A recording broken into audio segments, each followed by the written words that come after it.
분이요, 여러분에게 다가와서 이런 질문을 한다고 하십시다.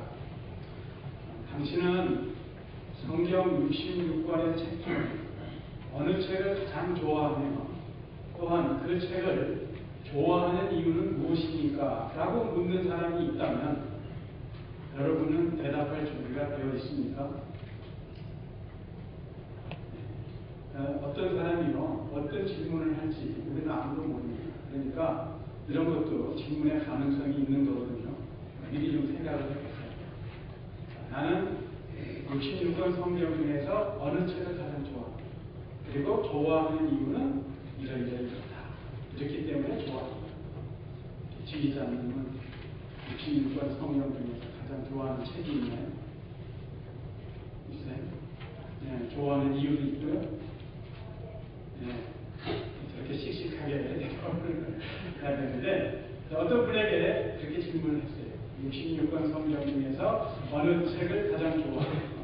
그리고 좋아하는 이유가 뭡니까? 그랬더니 그분의 대답이, 그 성도가 대답하기를, 네, 저는 66권 성경 중에서 누가복음을 가장 좋아합니다.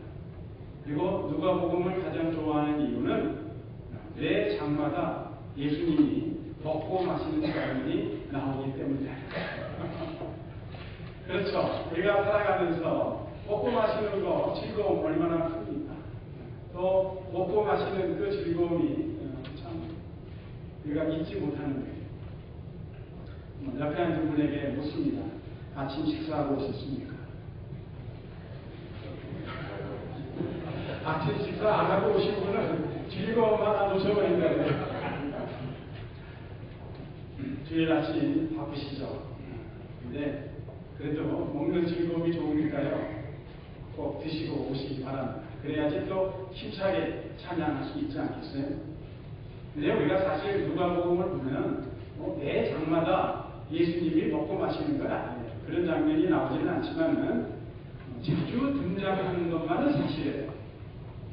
자주 예수님이 먹고 마시는 그런 기사들이 있습니다. 그런데 그 예수님이 사람들과 같이 먹고 마실 때마다 식탁의 분위기가 그 어느 때보다도 좋고 밝고 명랑하고 쾌활해야 될 터인데, 누가복음을 읽다 보니 분위기가 잘 깨져요.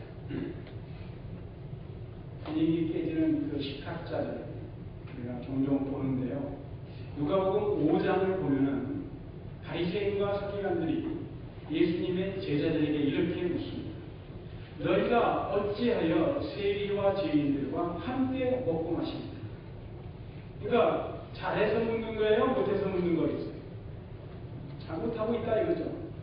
세리와 죄인들하고는 먹고 마셔서는 안 되는 사람들인데 어찌하여 너희들은 세리와 죄인들과 함께 먹고 마십니까? 그런데 그 질문하는 것을 예수님이 들으셨어요. 대답이 5장 31절과 32절인데 우리가 잘 아는 말씀입니다. 건강한 자에게는 의원이 쓸데없고 병든 자에게라야 쓸데있느니 내가 의인을 부르러 온 것이 아니요 죄인을 불러 회개시키러 왔노라. 처음 들어보세요? 많이 들어보셨죠? 자, 그러면 바리새인과 서기관들 혹은 세리와 죄인 중 어떤 국물의 사람들이 스스로를 건강한 자라고 여겼을까요? 아, 나는 의원이 쓸데없는 자예요. 또 어느 국물의 사람들이 자기 자신들을 의인이라고 여겼을까요?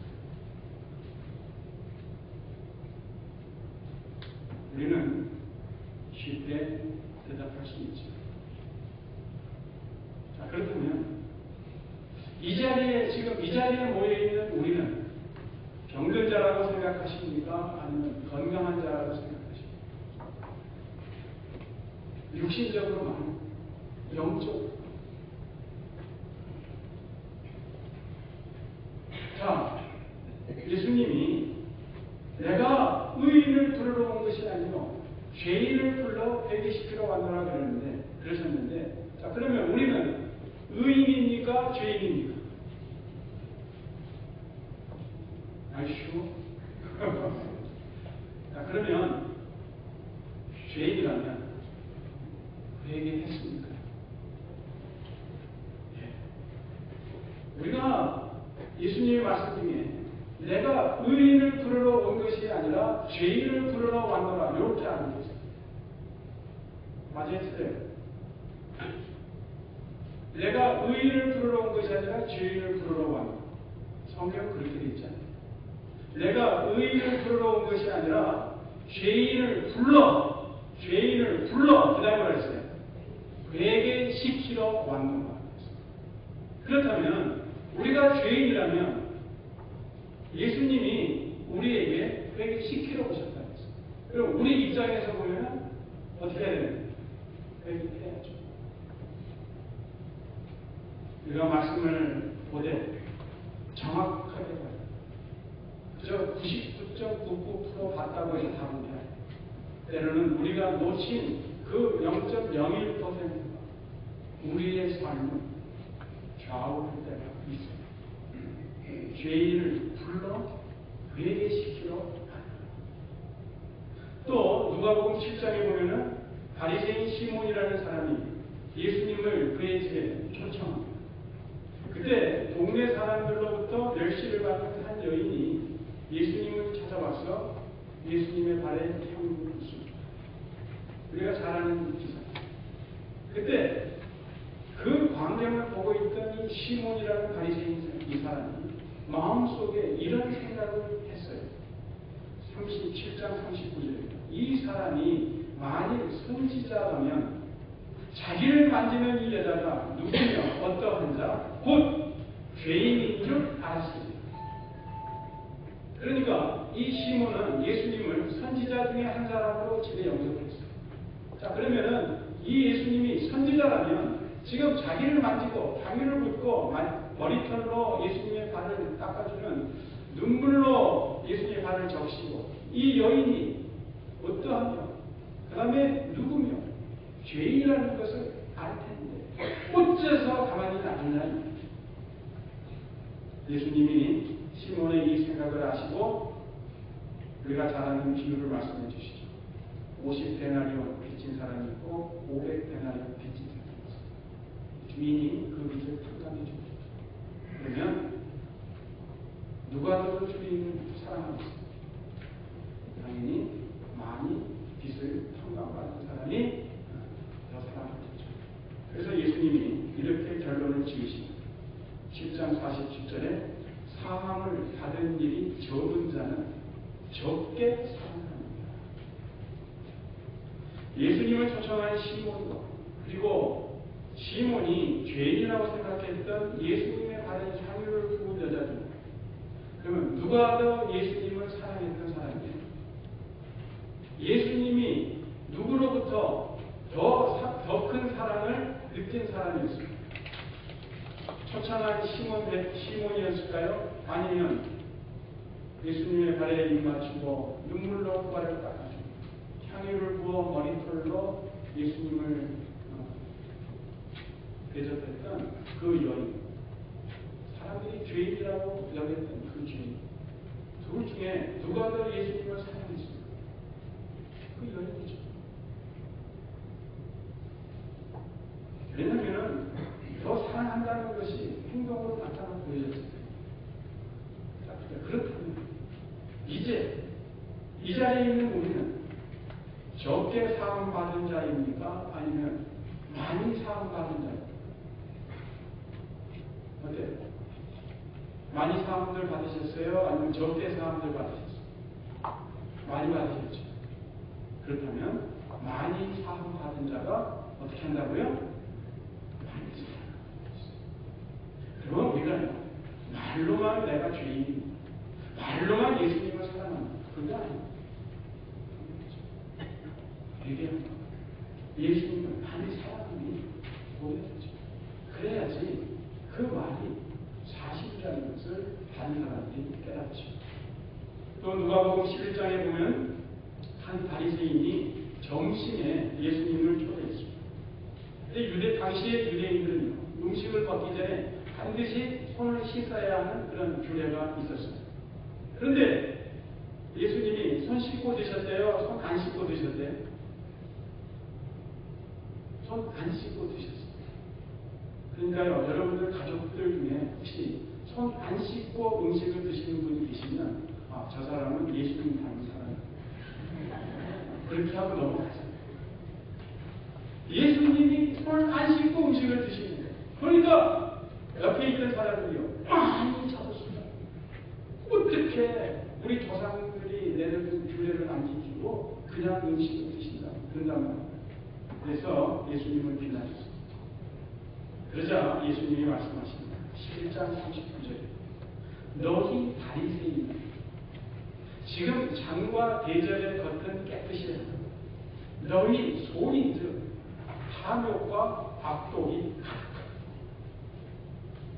예수님은 손 안 씻고 음식 먹는다고 비난한 자들을 향해 너희들은 겉으로는 깨끗한 척하나 속으로는 더럽기가 소용없다고 그렇게 지적하십니다. 그러면 우리는 어떨까? 겉에 더 관심이 많아요? 아니면 속에 더 관심이 많아요? 어떤 쪽에? 우리는 속에 더 관심이 많다. 그러면 속에 있는 것은 반드시 겉으로 나타나게 돼 있다고 말씀드리겠습니다. 우리가 죄인이라면 우리가 예수님을 많이 사랑하는 게 보여야죠. 속에 있는 것이 겉으로. 자, 우리가 5장, 7장, 이렇게 7장 이제 오늘 보게 되면 예수님이 함께 했던 그 식탁의 분위기가 어때요? 잔치자리였어요? 즐거웠어요? 웃음꽃이 활짝 피었어요? 매번 어색한 분위기였어요.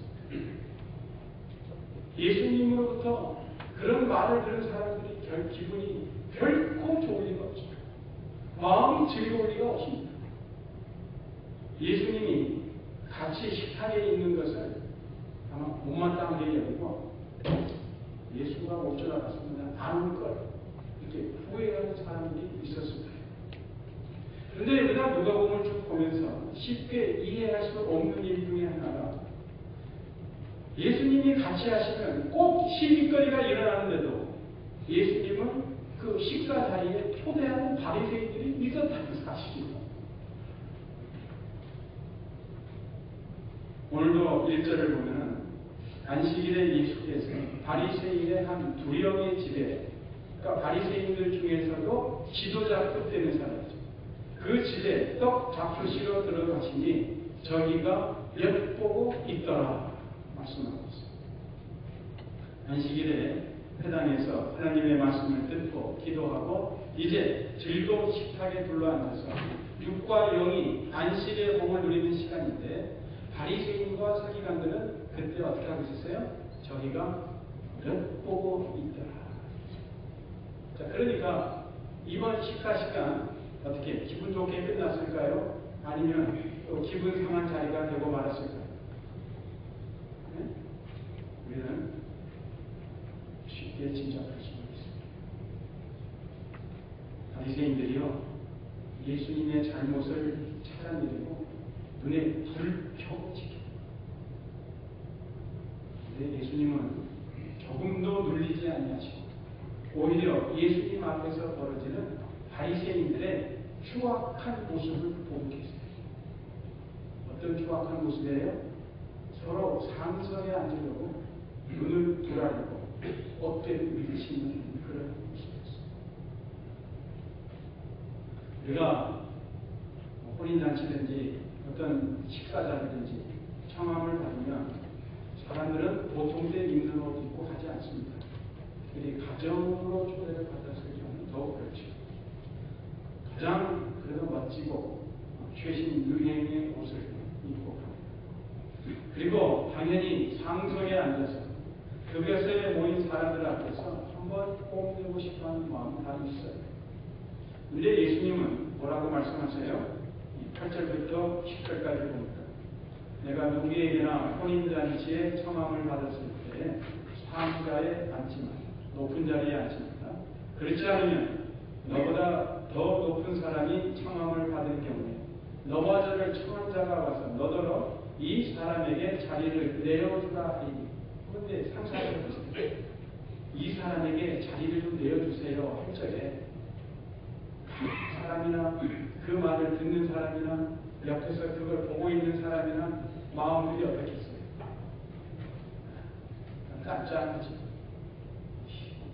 눈치도 없이 미리 자기 자리에 가서 앉았으면 저런 거야 나가잖아. 이 사람에게 자리를 내어주라 하니 그때 내가 부끄러워 말석으로 가겠다. 청함을 받았을 때 차라리 가서 말석에 앉아. 그러면 너를 청한 자가 와서 너더러 벗이여 올라 앉으라 하니 그때야 함께 앉은 모든 사람 앞에 영광이 있습니다. 사람이 많이 모인 잔치 자리에 가서 부끄러운 일, 수치스러운 일 당하고 싶어하는 사람 한 사람도 없습니다. 그렇죠? 그런데 잘 차려입고 뽐내고 싶은 마음에 상석에 앉아 있었어요. 그런데 자기보다 더 높은 사람이 안 오는 경우에는 무사히 넘어가겠죠. 그런데 어떻게 자기보다도 더 높은 사람이 나중에 왔어요. 우리가 보통 보면요, 어느 모임에서든지 그 참 높이 여김을 받는 사람 제일 먼저 옵니까? 제일 나중에 옵니까? 아니 제 시간에 옵니까? 네. 참 일반적으로 보면 제일 높은 사람이요 제일 늦게 와요. 물론 늦게 왔다고 해서 정한 시간보다 늦게 오는 건 아니지만 딱 시간 맞춰서 제일 늦게 와요. 그 전에 사람들 다 모여있죠. 그러니까 제일 높은 자리, 자기가 제일 높은 줄 알고 딱 자리에 앉았는데 더 높은 사람이 온 거예요. 그러니까 그 사람은 시간 맞춰서 왔겠죠.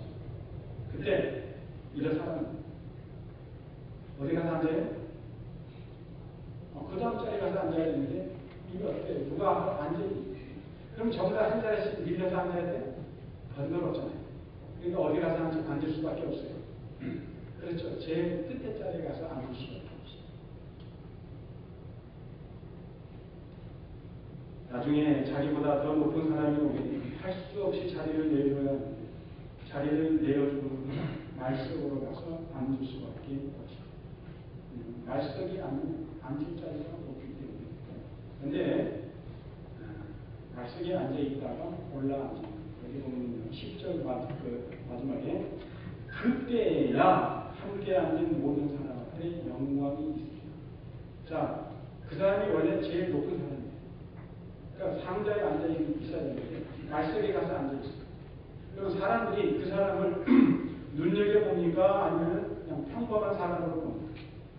평범한 사람으로 보죠. 절대로 그 사람에게 뭐 잘했다, 뭐 겸손하다 그런 소리 안 하죠. 그런데 그 사람이 언제 영광을 얻느냐? 그때야, 즉 말석에 앉아 있다가 제일 상자로 옮겨지는 그 모습을 보고서야 함께 앉은 모든 사람 앞에 영광이 있습니다. 그때까지는 상자에 앉으십시오라고 하기 전까지는 몰라요. 그래서 잔치에 청함을 받으면 상석에 앉으려고 애쓰지 말고 차라리 맨 끝자리에 가서 앉으라는 예수님의 말씀입니다. 아예 처음부터 말석에 가서 앉아 있으면 나중에 혹시라도 더 높은 사람이 오더라도 창피는 당하지 않죠.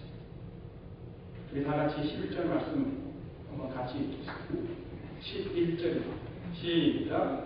무릇 자기를 높이는 자는 낮아지고 자기를 낮추는 자는 높아지리라. 이렇게 예수님을 따르는 우리들은 항상 어떤 삶을 산다? 자기 자신을 낮추는 삶을 살아요. 그런데 이 말씀을 듣고 나서 우리가 한번 이러한 광경을 마음속에 한번 상상해 보세요. 그러니까 예수님의 이 말씀을 듣는 사람들이 나중에 잔치자리에 갔어요. 어떻게 하겠어요? 우리 같으면 말석에 앉으려고 내가 앉을게. 저쪽에 가서 앉을게. 내가 여기 앉을게. 막 그럴 거예요. 서로 말석에 앉으려고 난입니다. 그런데 이상한 것은 뭐냐면 그들의 귀가 다 주인에게로 향해 있어요. 귀는 무슨 말을 기다리고 있어요? 언제나 나를 불러서 저 높은 자리에 앉으라고 합니다. 말로는 상석에 앉고 말석에 앉겠다고 하면서 그 마음은 이제 주인이 나를 불러서 상석에 앉히겠지. 얼마나 웃긴 모습입니다. 속마음으로는 상석에 앉기를 원하면서도 겉으로는 말석에 앉겠다고 버팅기냐. 이것이 진정 예수님의 말씀을 신용하는 걸까요? 정말로 겸손해서 말석에 가서 앉는 것과 상석에 앉기 위하여 말석에 가서 앉는 것과 어때요? 하늘과 땅의 차이. 그런데 많은 그리스도인들이 오늘날 그리스도인들이 이러한 삶을 살고 있어요. 다 알고 있거든요. 그러니까 어떻게 보면 연극 배우 같아요. 연극. 겉과 속이 똑같은 삶을 사는 것이 아니에요. 겉 다르고 속 다른 삶을 살아요.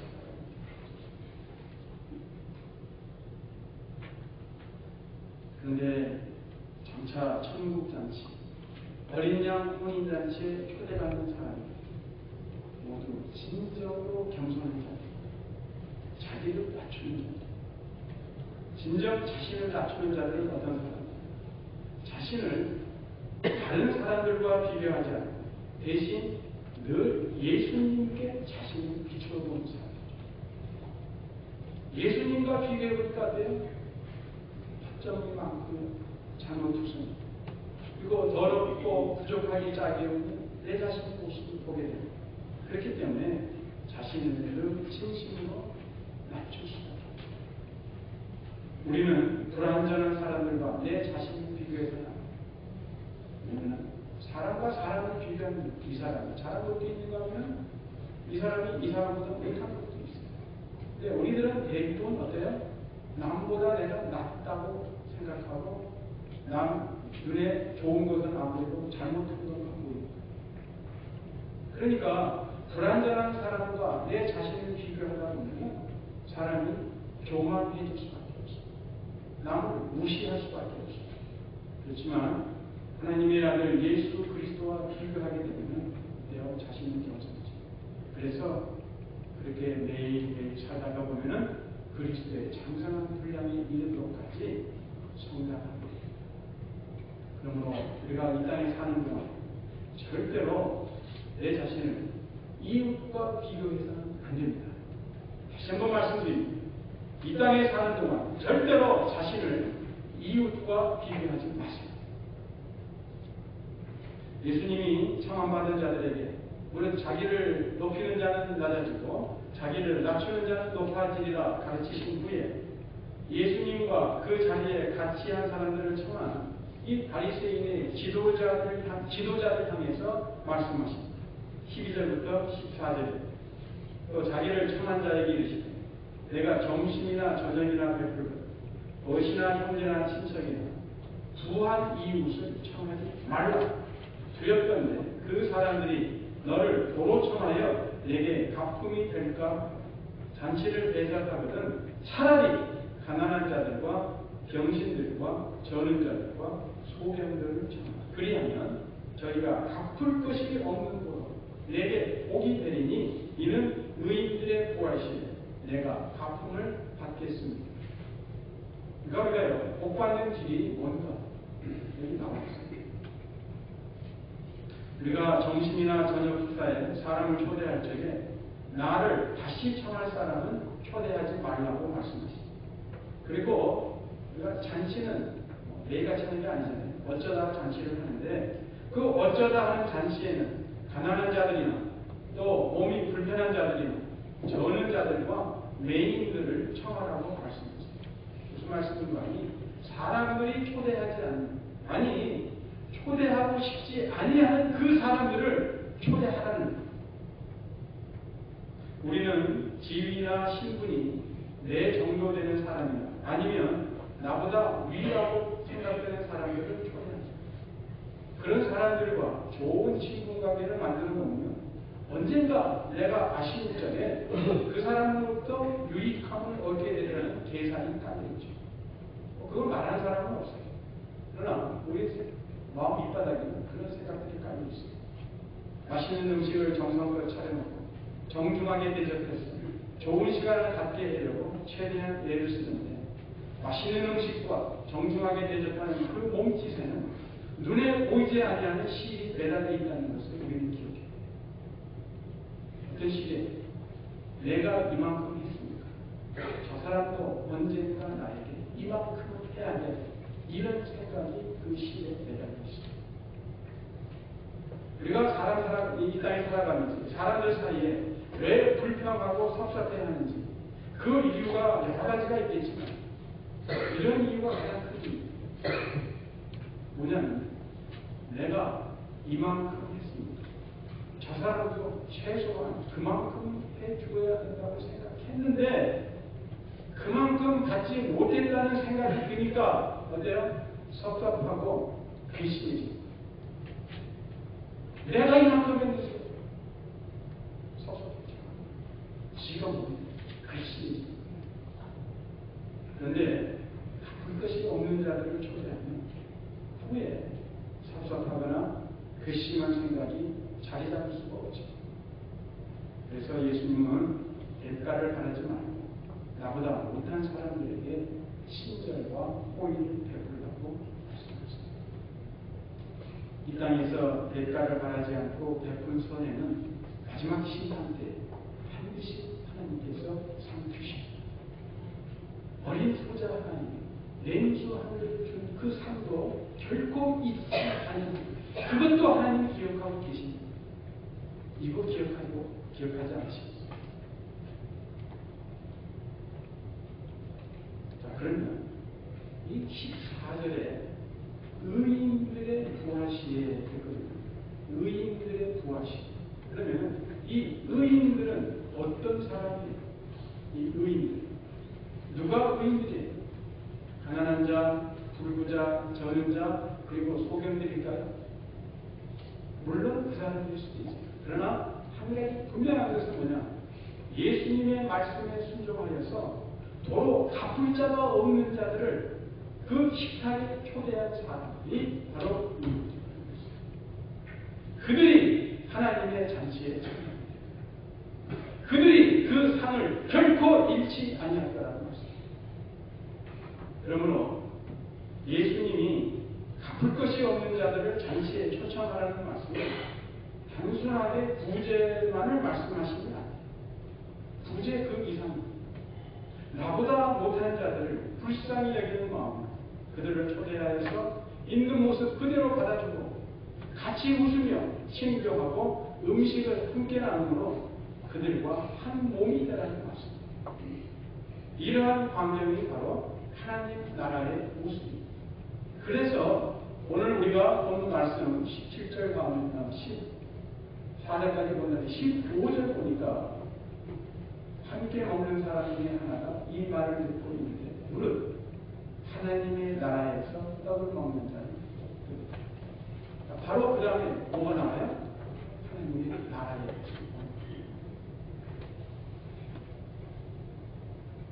바로 예수님 말씀하신 거죠. 나보다 못한 사람들을 초대해서 같이 음식을 나누고 시간을 보내고 같이 먹고 즐거워하는 그것이 바로 하나님 나라라는 거죠. 사실 하나님 보시기에 우리 어때요?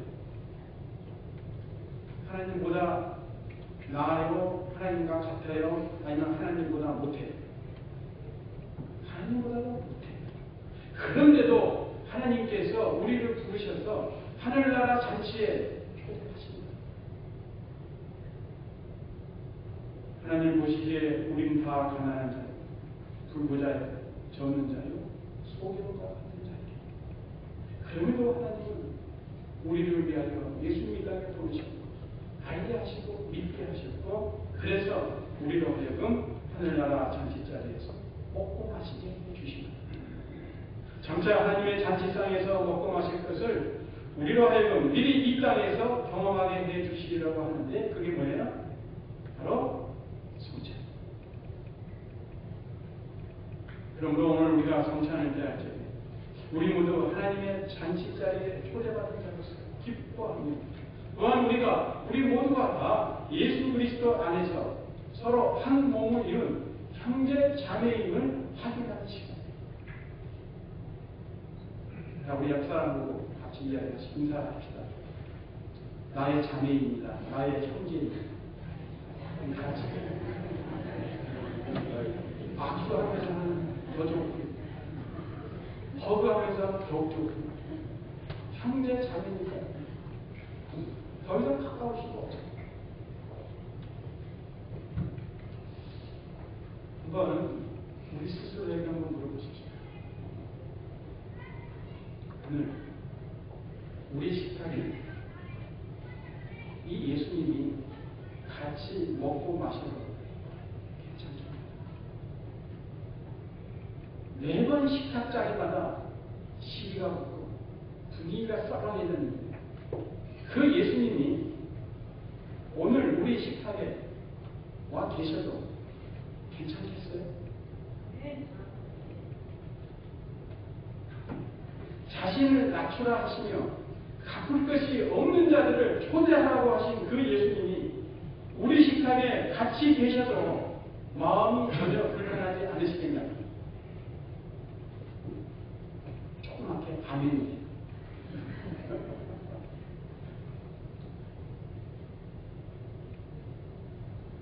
예수님과 같이 그 식탁이 예수님과 같이 한 그 식탁이 즐거운 자리와 그리고 시간이 되면 우리가 세상적인 식탁 매너를 버리고 예수님의 식탁 매너를 배워서 그대로 따르는 길밖에 없습니다. 그때 주님이 주님의 입에서 기쁨의 소리를 듣게 됩니다. 그러므로 지금은 우리가 우리의 식탁의 매너를 바꿔야 합니다. 어떻게 바꿔요? 지금까지 우리가 치료시간에 1년 12달 52주 그 테이블에 앉아서 계신 별은 안 없습니다. 앞에 누가 와서 뛰라고 해도 뛸 틈이 없어요. 제가 나도 좀 앉으려고 해요. 눈치가 되어가지고. 어떻게 하시겠어요, 오늘? 네, 나보다 못한 자를 자리에 가세요. 나보다 못하다고 생각되는 분들에게 가세요. 나보다 믿음이 연약하다고 생각되는 분들의 자리에 가세요. 우리의 믿음이 다 똑같을 수는 없어요. 제가 말씀드린 것은 교만하라는 말이 아니에요. 내가 교만함을 드러낸다는 얘기가 아니에요. 제가 말씀드렸죠. 겉과 속이 일치되는 삶을 살아가는 것입니다.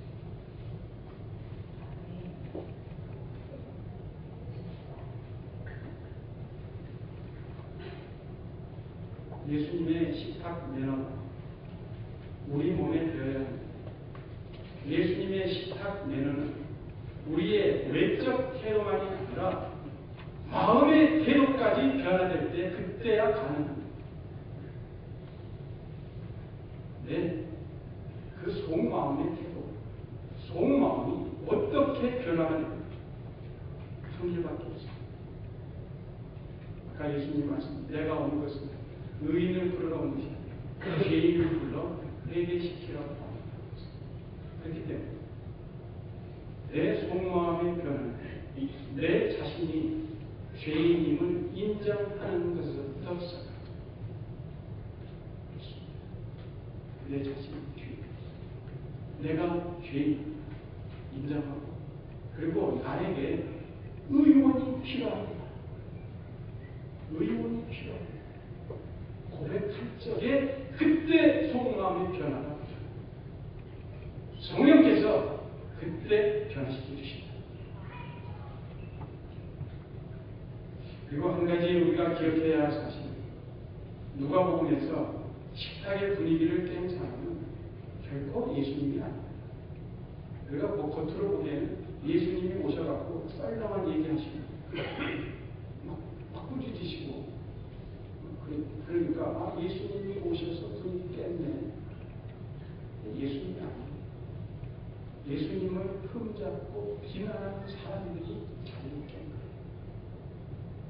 그러므로 우리가 예수님과 같이 식탁을 할 적에 바리새인이나 서기관처럼 내 생각과 다르고 내 의견과 다르다고 그 다른 사람들을 비난하는 흠잡는 마음을 하지 말아요.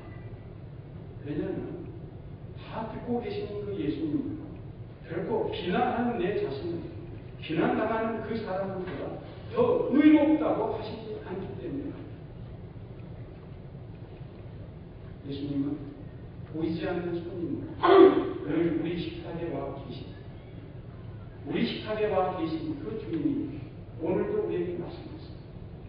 무릇 자기를 높이는 자는 낮아지고 자기를 낮추는 자는 높아지고 차라리 가난한 자들, 병신들,